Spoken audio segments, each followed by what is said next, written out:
Хөрөнгө мөх шаардахгүйгээр авто замын ачааллыг багагүй хэмжээгээр бууруулах нэг арга байгаа нь сургууль цэцэрлэгийн хичээлийг эхлэх болон тарах цагт өөрчлөлт оруулах шаардлагатай байгаа талаар нийслэлийн замын цагдаагийн газрын дарга Жаргал сайхан мэдээллээ. Гүүр шийдэж болохоор нэг ажил бол энэ ажил эхэлдэг тардаг цагийн одоо нэг давхцал нь өөрөө маш их том хөгжил болоод байгаа.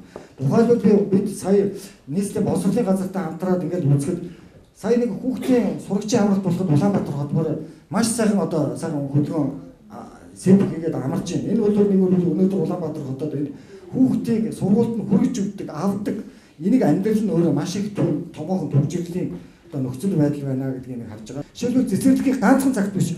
Цэцэрлэг хүүхдээ хүлээж авдаг 2 цагтай байх хэрэгтэй. Хүүхдээ ажлаасаа тараад хүлээж авдаг цагийг бас 2 цаг 3 цагийн юм нээлттэй болгоод өгчих юм бол эцэг эхчүүд ажиллаач хийж чадна, ажилласаач хоцрогдохгүй байх.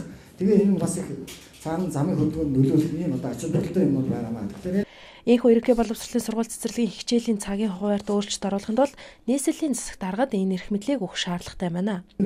Эрхийг бол 12 онд ерөнхий сайд авчиад бүх сургуулийг 8 цагт эхлэнэ гэдэг ерөөсө ганцхан одоо захирамжлаад тогтоол гаргацсан. Энэ нь өөрөө жаахан цагуудын ингээд зөрүү гаргах гэхээр эрх мэдэл өгөхгүй, засаг даргуулаа иргэдийн хуульд эрх мэдэл өгөхгүй болчиход байгаа юм байна. Тэрийг засаг даргад эрх мэдлийг өгчих юм бол тогтоолоо хүчин болгоод иргэдийн хурал болон засаг даргад эрх мэдлийн өгчих юм бол энэ хүүхдүүдийнхээ сургууль эхлэлтийн цагуудын зөрүүг гаргаад ирэх юм бол энэ төгсөлд одоо маш их одоо нөлөөлөх хүчин зүйл юм байна.